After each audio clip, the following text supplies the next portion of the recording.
One of my favorite words in the whole world is bulgogi. How fun is that to say? Bulgogi, bulgogi, bulgogi. It's just delicious. I've made bulgogi cheeseburgers before. Oh my goodness. I'll link to that burger in the description below. And that recipe really did blow my mind and kind of set the stage for a whole nother level of cooking. Now, bulgogi is a classic Korean marinade with soy sauce, sugar, garlic, brown sugar, Asian pear, all sorts of other ingredients. And it's the perfect savory and sweet combination for beef. I mean, it's perfect. And for this video, if you're a fan of Korean barbecue and tacos, you're gonna love this one. Now we're gonna do a traditional bulgogi marinade. It goes great with anything that you wanna eat it with. Stir fries, rice dishes, anything you want. Obviously kimchi. Today, we're gonna combine it with some taco ingredients. Can it go wrong? No, it can't. Here, spoiler, it can't go wrong. It's absolutely amazing. So whether you're looking for a fun, different dinner for Taco Tuesday night for your family,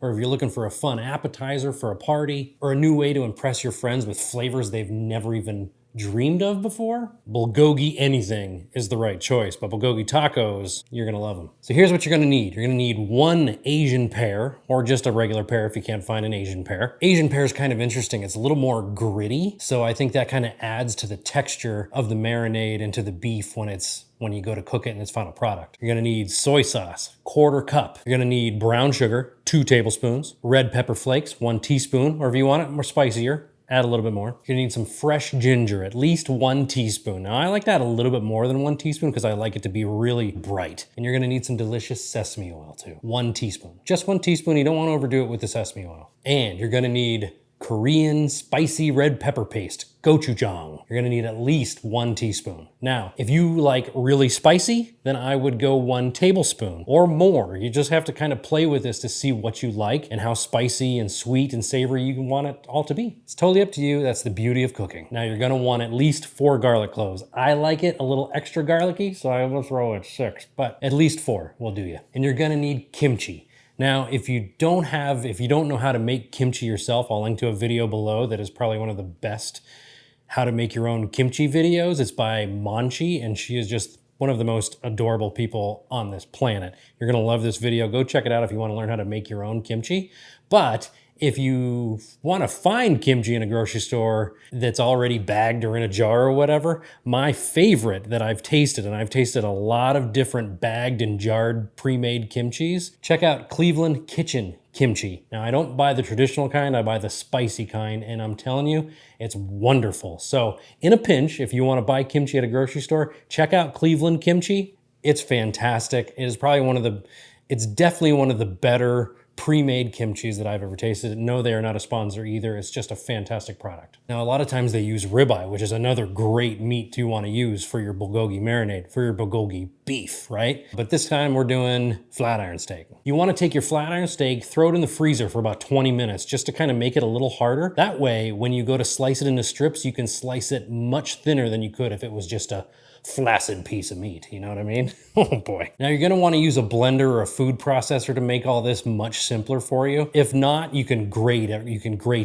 You can grate your pear, you can grate your garlic, you can grate your ginger just to make it real fine and mix it all up. And that also kind of adds to the texture of the entire marinade as well. When you go to have your finished product, you'll have some chunks of the marinade onto the beef, which is wonderful as well. But if you wanna just make it quick and easy, throw it in a food processor or a blender and blend it all up. Get all your beef chopped up into as thin strips as possible. Dump it into a plastic freezer bag, something that seals up nice and tight. Then dump your meat in there and then kind of massage the bag around to get that beef all coated in the marinade and set it in your fridge. You wanna let this marinate for, gosh, I would say at least 2 hours, if not 24 hours. The longer you can let this marinate, the better. Now I'm cooking my steak on the made-in carbon steel griddle top for your stove. This thing's awesome. They're not a sponsor, but it's just like having a giant griddle in your kitchen, and I don't know, it just cooks really well and it's really fun to use.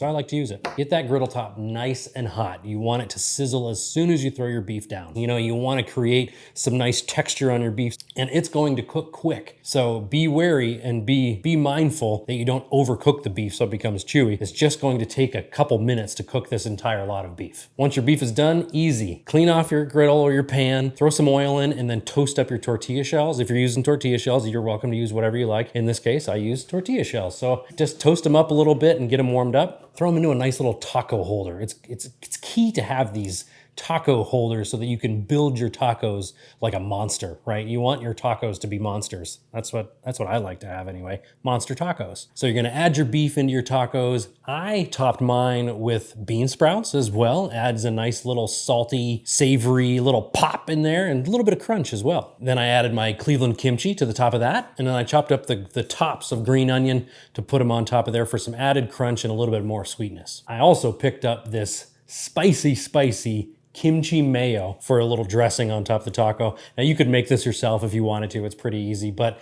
it already came in a jar, and I'm all about easy. I'm all about making things quick and simple. So just spoon it out of the jar and brush it on your tacos. Easy peasy. Now these tacos were fantastical, and I highly recommend you give them a try. Let me know what you think of this video. If you like this kind of stuff, hit the like button, hit the share button. Make sure you hit the subscribe button. I appreciate you. See you next time. Oh yeah, in this pretty stylish crisscross style hoodie I'm wearing, now on Bulgogi.com. You can check it out. It's got "I appreciate you" stitched right onto the front here. Who doesn't like their thumb in little holes? You know what I'm saying? That keeps your sleeves in the right place, especially the top parts of your hands nice and toasty. The hoodie, nice and big, super thick. And check this out. It's got Bulgogi written on the top of it. You can get that and more at Bulgogi.com. Check it out if you want to.